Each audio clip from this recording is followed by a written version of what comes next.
When I was ramping up my eBay business over the last several years, I remember being confused with best offers and wondering whether I should be using them or not. Is it a good idea to let buyers know you're willing to take less than the list price? Or should you always be confident with your pricing? Should I be sending offers out to people who watch my items? Do watchers even matter? It turns out the answers to those questions are not as straightforward as you would imagine. But over time, I figured it out and built what I consider to be a mostly bulletproof strategy for integrating best offers into your eBay reselling business. And over the next 8 minutes or so, I will save you years of guesswork and mistakes and give you that strategy directly. So let's dig in. First, offers are not an eBay specific thing, of course. Reselling is as old as capitalism itself, and I find it helpful to step outside of the eBay bubble when considering how to build a rock-solid offer strategy for reselling online. OBO is a common acronym associated with offers, and you can find evidence of it being used in commerce dating all the way back to at least the 1800s. But it wasn't until the newspaper classified ad boom of the 1960s, peaking in the 90s, that it rose to prominence in the reselling world. OBO, of course, means or best offer, and it's a way to signal to the potential buyer that you're willing to take less than your advertised price, which is the exact problem with using OBO in your classified ads or enabling best offers on eBay. Why advertise that you're willing to take less? As a seller, this positions you from a point of weakness, giving the buyer the upper hand in a negotiation. If you go to enough garage sales, you will eventually experience this firsthand. How much for this? You might ask some guy running his sale only to be told it's $10, but that he'd be willing to take $5 without you saying a word in response. I can't believe I have to say this, but the first rule of negotiations is you should not negotiate on behalf of your buyer and only consider dropping your price if they ask. But I get it. Most people running a garage sale just want to get rid of their stuff. They're not really looking to make top dollar. They're prioritizing speed to sale, not total revenue, and they don't want to miss the opportunity to get rid of something with a potential buyer on the hook. This is part of the reason why turning best offers on for your eBay listings can be a bad idea. It's like putting up a sign that says pay me less, but sometimes it can be advantageous to put this sign up. More on that later. But there are definitely scenarios where it's a bad idea to use offers. For example, when you're selling an item that has a pretty well-known and consistent market value and a decent supply to demand ratio. A good example here is something like a TI-84 Plus calculator. These have a very well-known market value, and almost 250 of them sell on eBay every single day. Price it right and it will sell very quickly. There's no reason to take less or deal with lowballers sending you offers, so don't even bother. But when should you use best offers? Well, there are a few scenarios where it can make sense, but this is not a black and white decision, and it depends on a number of factors, both objective and subjective. Let's talk through all of that. First, some sellers say that having best offers turned on increases your visibility in search rankings and pleases the mysterious eBay algorithm, but nobody can say for sure, of course. You'll see the occasional seller who turns best offers on for all of their items, but declines every single one of them that they receive. It's certainly a strategy you could use as well, but it sounds pretty annoying to me, both as a seller and a buyer. Some also say that getting an offer on an item causes that item's visibility in search to go up. Have you ever had an offer come in that you declined, or were in the midst of negotiating only to have the item be sold at full price to a different buyer?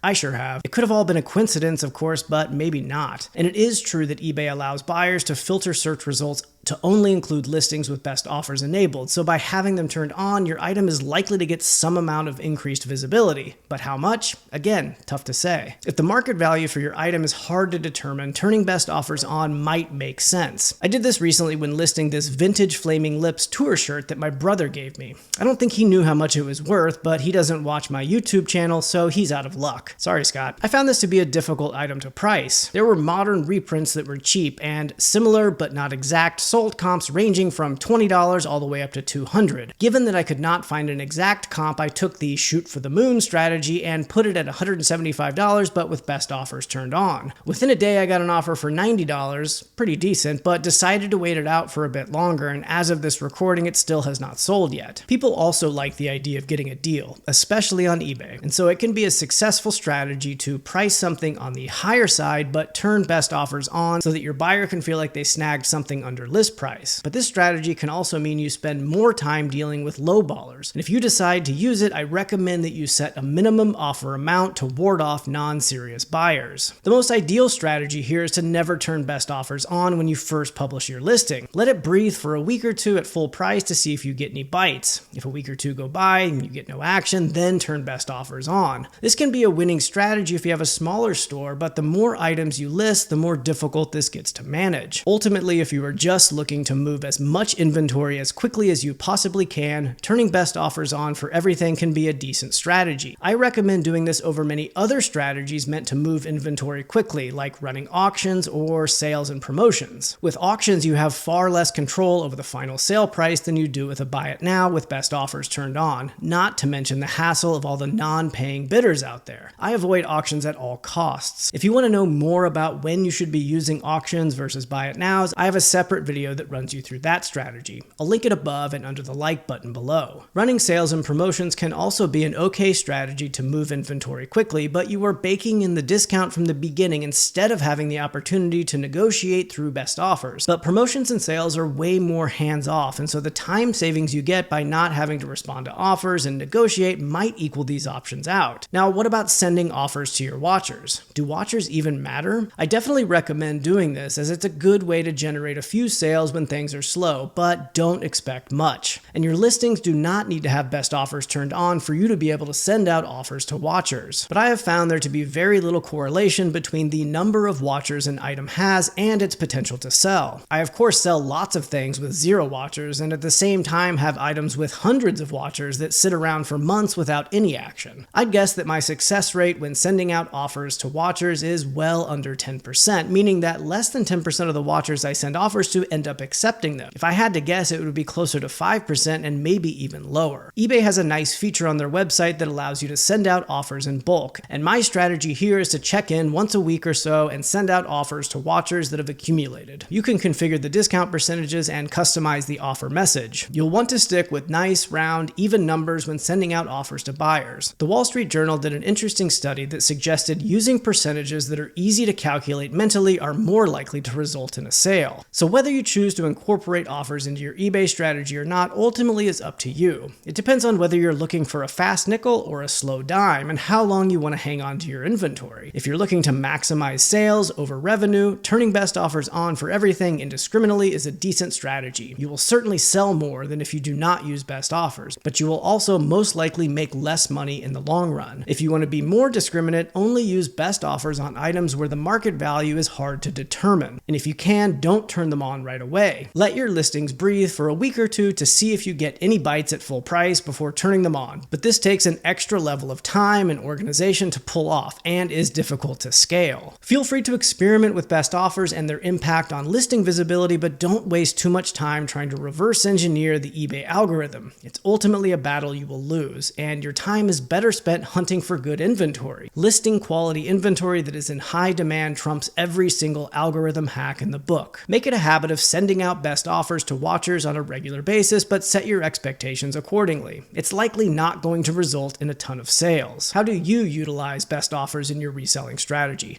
Let us know in the comments, and thank you for watching.